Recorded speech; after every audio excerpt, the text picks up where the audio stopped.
ஒருத்தன் அரசு அதிகாரி மாதிரி கெத்து காட்டுறான். தனியா ஒரு அரசு அலுவலகத்தையே திறக்கிறான். அரசு முத்திரை, போலியான கையொப்பம்னு 93 திட்டங்களை உருவாக்கி அரசாங்கத்துக்கிட்ட இருந்தே 4,16,00,000 ரூபாயை நைசா சுருட்டுறான். இது ஏதோ தமிழ் படம் கதைன்னு நினைச்சா கண்டிப்பா இல்ல. 2023ஆம் ஆண்டு குஜராத் மாநிலத்துல நிஜமாவே நடந்த ஒரு ஷாக்கிங்கான சம்பவம் தான் அது. அரசுக்கே நாமம் போட்ட அந்த போலி அதிகாரி யாரு, இந்த மேட்டர் வெளியில வந்தது எப்படி, வாங்க விரிவா பார்க்கலாம்.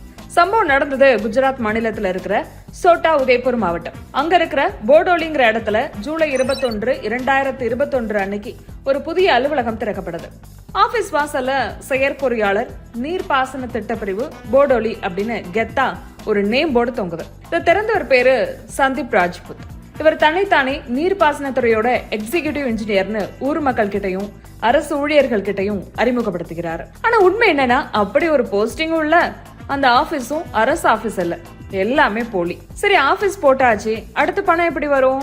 அதுக்கு ஒரு மாஸ்டர் பிளான் போட்டாரு ராஜ்புத். சோட்டா உதய்பூர் ஒரு பழங்குடியின மக்கள் அதிகம் வாழும் பகுதி. பழங்குடியின நலனுக்காக அரசு பல கோடி ரூபாய் நிதி ஒதுக்கும்.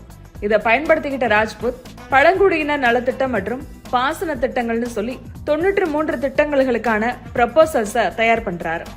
அரசு அதிகாரிகளை நம்ப வைக்க போலி ரப்பர் ஸ்டாம்புகள், போலி கையெழுத்துக்களை பயன்படுத்துறாரு. 2021 முதல் 2023 வரை 2 வருஷத்துல கொஞ்சம் கொஞ்சமா அரசு கணக்குல இருந்து பேமெண்ட் மூலமா இவர் கணக்குக்கு வந்த பணம் மட்டும் எவ்வளவு தெரியுமா? 4,16,00,000 ரூபாய். 2 வருஷமா அமைதியா போயிட்டு இருந்த இந்த நாடகத்திற்கு அக்டோபர் 25 அன்னைக்கு எண்டு கார்டு விழுந்துச்சு. மாவட்ட ஆட்சியர் சச்சின்குமார் தலைமையில ஒரு அதிகாரப்பூர்வ கூட்டம் நடக்குது. அப்ப எல்லைப்புற கிராம பாசன திட்டத்திற்காக போர்டோலி ஆபீஸ்ல இருந்து 3,78,00,000 நிதி வேணும்னு ஒரு புதிய ஃபைல் வருது. இந்த நிதியை சரிபார்க்கும் போதுதான் திட்ட நிர்வாகிக்கு ஒரு சந்தேகம் வருது. உடனே நீர்ப்பாசனத்துறையோட மெயின் ஆபீஸ்க்கு போன் பண்ணி கேக்குறாங்க. அங்க இருக்கிற அதிகாரிகள் சொன்ன பதிலை கேட்டு ஆட்சியரே அதிர்ச்சி ஆயிட்டார். போர்டோலில அப்படி ஒரு ஆபீஸே கிடையாதே அப்படின்னு சொல்றாங்க. அடுத்த நிமிஷமே விசாரணை தீவிரமாகுது.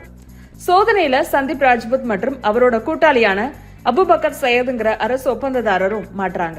2 பேரையும் போலீஸ் கைது செய்து. உண்மையிலேயே பயங்கரமான விஷயம் என்னன்னா, குஜராத்ல இப்படி போலி அதிகாரிகள் மாட்டுவது இது முதன்முறை கிடையாது.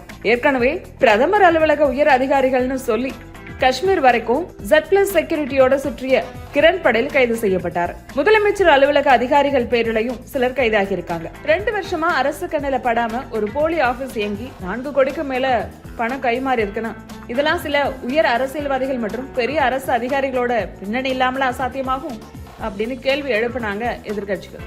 இந்த மோசடி விவகாரத்தில் சட்டப்பிரிவு 170, 419 கீழ் வழக்கு பதிவு செய்யப்பட்டு இப்பவும் விசாரணை போயிட்டு இருக்கு.